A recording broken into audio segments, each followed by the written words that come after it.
चाल ना चले। कई बार ऐसा करने की इच्छा होती है।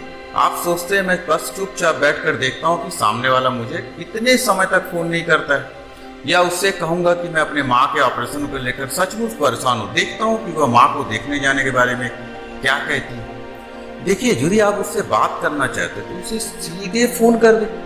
यदि आप चाहते हैं कि वह आपकी माँ से मिलने आए तो उससे साफ साफ कह दे। चाले चलना बड़ा ही खतरनाक ढंग है और इससे बड़ी आसानी से दाव उल्टा पड़ सकता है। इसी संबंध की शुरुआत करने का इकलौता तरीका वह है जैसे आप इसे अंत तक चाहते हैं। आप बरसों तक चाले नहीं चलना चाहते, इसलिए शुरू ही ना करें।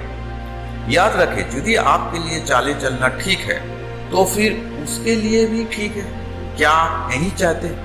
चाहे आप खुद को कितना यकीन दिला दे कि आपके चाले मासूम और भली है, लेकिन सच तो यह है कि चालबाजी शोषण का एक रूप है। वैसे भी हम जिन लोगों से प्रेम करते उसका शोषण नहीं करते या उसका नाजायज फायदा नहीं उठाते। हम तो उन्हें बस ईमानदारी से बता देते हैं कि हम कैसे महसूस करते और हमारे लिए क्या महत्वपूर्ण है। लोगों का शोषण करने का अर्थ है उन पर नियंत्रण करना, उन्हें कठपुतली बनाना, और सरासर गलत है।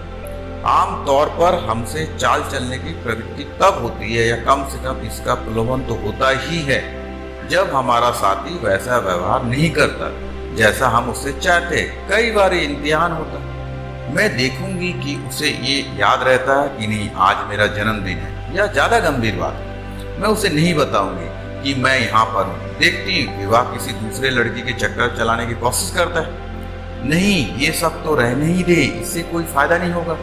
यदि आप चाहती है कि उसे याद रहे तो उसे बता दे आज आपका जन्मदिन है।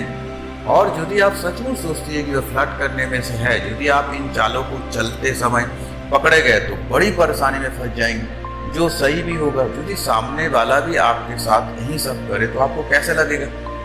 और देर सवेर आप पकड़े ही जाएंगे। भले ही सामने वाला इस बात को साबित ना कर पाए, लेकिन उसे बस पता चल जाएगा कि आप उसके साथ पूरी ईमानदारी से पेश नहीं आए, और फिर हम घूम फिर कर उसी विश्वास वाली बात पर पहुंच जाते। उसे आप पर विश्वास होना चाहिए और चाले चलने का विपरीत असर होता है। मेरे एक मित्र है जिसने कई सालों तक अपने जीवन के विभिन्न पुरुषों के साथ चाल चली। अंत में उसने एक व्यक्ति से विवाह किया जिसके साथ चाल चलने की उसे कभी जरूरत महसूस नहीं हुई। इसकी कोई जरूरत ही नहीं थी, क्योंकि हर चीज शुरू से ही सही थी। यदि आपको इस बात से चोट पहुंचती है कि आपका साथी आपका जन्मदिन भूल जाता तो कुछ दिन पहले उसे आराम से एक मोमबत्ती दे दे, एक चेतावनी दे दे, और फिर देखिए वह क्या करता है। मैं जानता हूं आप किसी ऐसे व्यक्ति के साथ नहीं रहना चाहते जो आपकी परवाह ही ना करता हो। ये बिल्कुल सही है, लेकिन कुछ लोग भुड़क्कर होते, भूल जाते चीजों को, इसलिए आपको उन्हें पर्याप्त मौका देना चाहिए। साथ ही आपका साथी आपके माता पिता से मिलकर खुश होगा यदि आप बता दें कि ये आपके लिए कितना महत्वपूर्ण है और क्यों। इसलिए उनके साथ चालबाजी करके उनसे अपना मनचाहा काम करवाने की कोशिश ना करें, बस उन्हें समझा दे। हालांकि वे अभी उसके लिए तैयार नहीं है, लेकिन आप इस कारण उसे पूर्ण विचार का आग्रह करते। ये ज्यादा परिपक्व तरीका है और इससे आपके संबंध की बुनियाद ज्यादा मजबूत बनेगी।